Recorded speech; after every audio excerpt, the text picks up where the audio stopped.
Hello everybody and welcome back to our lecture series. I'm Ted, your host, and for this lecture we're going to continue right on with our discussion on the mid-20th century civil rights movements. And where we last left off was this interesting junction in Malcolm X's early life and his career, in which he benefited from that prison sentence, if I can use that term. Very rarely, from what we've seen, has prison really reformed criminals.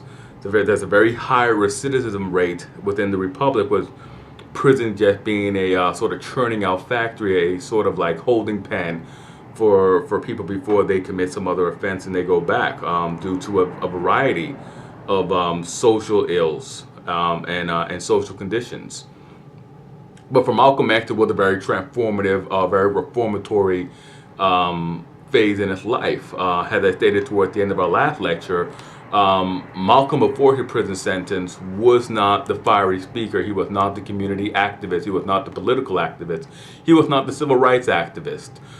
He did not have an extensive vocabulary. He did not have any sort of formal education. He didn't have the drive or the desire that he would have after prison.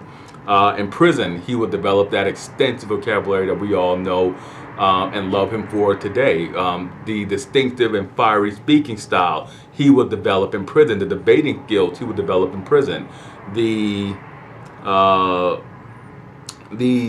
purpose, the drive, the self-discipline, he all developed those in prison. And when he was released, he would when he was released from prison, he would unleash those upon the republic with vengeance. So a very fortuitous moment in American history, the prison sentence of Malcolm X in 1946. Now, back to our lecture at hand. In 1952, Malcolm was released from prison and immediately went to work for the NOI. It was at this time that he dropped the surname Little, calling it his slave name or his slave owner's name. And he adopted his trademark letter X in its place, which was used as a symbol for his lost African heritage. Now, after his pilgrimage to Mecca, he would adopt the surname he would adopt the full name El-Hajj Malik El-Shabazz. Many people remember that his widow, Betty Shabazz, frequently used the name, but for memory's sake, in our hearts, everyone remembers him as Malcolm X rather than El-Hajj Malik El-Shabazz. Though it was his legal name since from 1967 until his untimely death. Now, Malcolm's skill set of intense energy, charisma, fiery rhetoric, focus, and intense devotion to Elijah Muhammad enabled him to rise very quickly through the ranks of the Nation of Islam. He was one of their most outspoken, most promising spokesmen, and a very prominent political spark plug. And it was fortuitous for him and for the Nation of Islam. For decades, the Nation of Islam languished on the wayside as a second-tier civil rights group trying to battle for the hearts and minds of the African American community.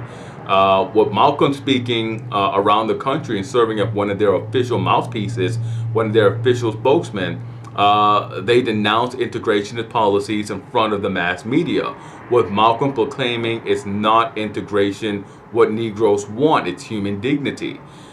He frequently questioned the integrationist leaders, tried to force African Americans to fit into a society, trying to force African Americans to fit into this society that detested them rather than focus on building an independent nation. Now, in 1958, Malcolm married Betty Sanders, who would later be known as Betty Shabazz, another NOI disciple with whom he would have 4 children, 4 daughters during his life. They would have a pair of twins born shortly after Malcolm's untimely death. Now, Malcolm X, like Muhammad, was a traditionalist with regards to his family and insisted that his wife not overstep in her wifely duties to their family. He was also distancing himself around this time intellectually from Elijah Muhammad, questioning the belief that all white people were really devils, and he broke with the principle of not becoming politically active. Up until then, the NOI they weren't really active in American politics. They were simply active in the politics of the African American community for dominance in the community's policy, overall policy. Now, Malcolm X supported the boycotting of marches used by other civil rights leaders. He also became an advocate for decolonization. His biggest break might be his support for Pan-Africanism in the mold of Marcus Garvey's vision of a union of all Afro peoples after a trip to Africa in 1959. Now, Malcolm's new independent behavior did not sit well with Elijah Muhammad, who began to worry that Malcolm was eclipsing his popularity and threatening his authority within the Nation of Islam and outside of the Nation of Islam.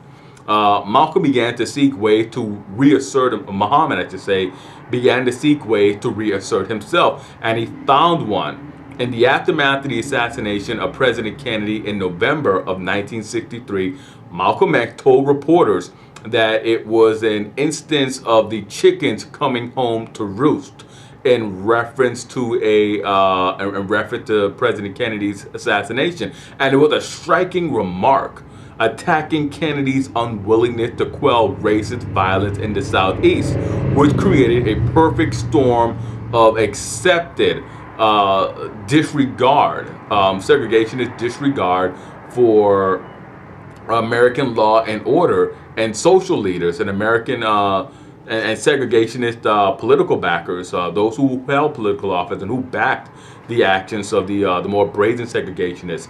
It was Kennedy's unwillingness to stamp that out when the African American community faced it in Birmingham and in other places that led to his own death. Now, the political uproar led to Malcolm's public disgrace and provided Muhammad with the rationale needed to order Malcolm's silence. Now, the move to silence Malcolm, along with the shocking revelation that Muhammad had fathered several illegitimate children with young NOI members, led to a formal break between Malcolm and the NOI. On March 8, 1964, Malcolm X formally resigned from the Nation of Islam and announced the founding of the Muslim Mosque, Inc., a new Islamic movement that was devoted to political activism and cooperation with other civil rights leaders.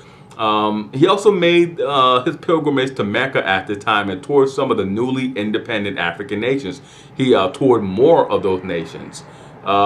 These experiences had a transformative impact on the last year of his life. At Mecca, Malcolm witnessed the brotherhood of men and returned to the United States determined to form new alliances with liberal groups at home. He also formed the Organization of Afro-American Unity, which backed both independent African-American institutions and African-Americans' involvement in politics. Now, tragically, Malcolm never had a chance to show the Republic and the world his new ideas. He was assassinated on February 21st, 1965, while delivering a speech at the Audubon Ballroom. Now, King, like Malcolm X, Martin Luther King, like Malcolm X, left this profound legacy. His message, the frustrations of the African American community manifesting in violence, came to fruition months after his death. Malcolm's militancy, his rhetoric, and self-defense were picked up by the Black Panthers, and it calls for an expression of African American dignity was realized with the movement and the phrase "Black is beautiful" in the later part of the 1960s. And its autobiography, it's the autobiography of Malcolm X, is still one of the most widely read biographies, and it still engages readers and contemporary historians and just contemporary people interested in his life and his philosophies in general, still engages them with this very powerful, very stirring tale of the man. For those who still seek to engage in self-improvement, it serves as it also serves as a great primer for those seeking insight into the radical politics and policies of the late 1950s, 1960s. For all its legacies, for all that its legacy encompasses, it is still largely indecipherable to audiences. Like King, Malcolm was moving towards a more broadened critique of American society, and their very tragic deaths created martyrs out of both of the men. Unfortunately, it left their political, their full potential for political, social, economic change on American society unrealized. Now, Malcolm X's immediate impact was as powerful, was had a powerful influence on the Black Power movement of the late 1960s. The Black Power movement was more of an ideology than social institution.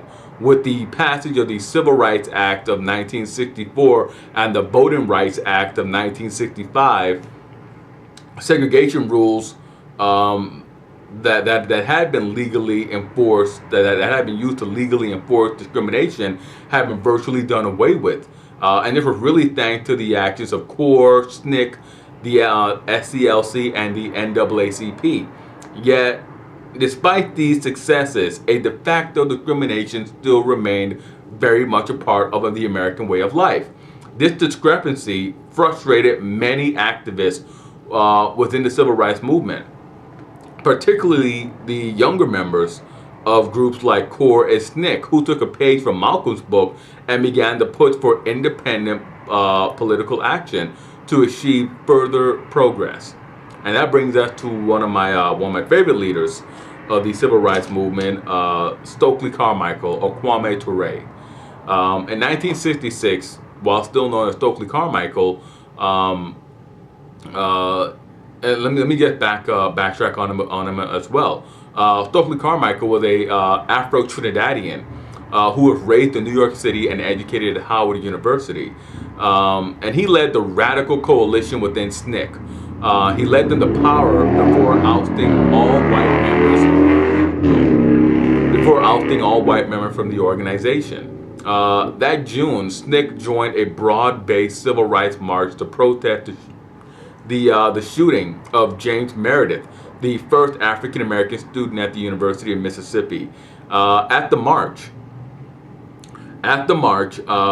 Carmichael and other members of SNCC began to use the phrase, "What do we want? What do you want? Black Power," which immediately attracted media attention. The Black Power ideology had been gathering strength for over a year and involved political thought that went really beyond the economic self-reliance and independent politics that other groups have been advocating for. And what would become a trend for the 1960s movement, Black Power offered a cultural agenda to adherents as well, from pride in African American heritage, which included the new and then exciting Afro hairstyle, from also calling for Afrocentric courses at universities, and these would be courses that eventually culminated in classes like African American history, African American literature, African American music and dance. Classes like that, that really offers something that had never before been seen in American universities. One of the more striking things I had seen was I read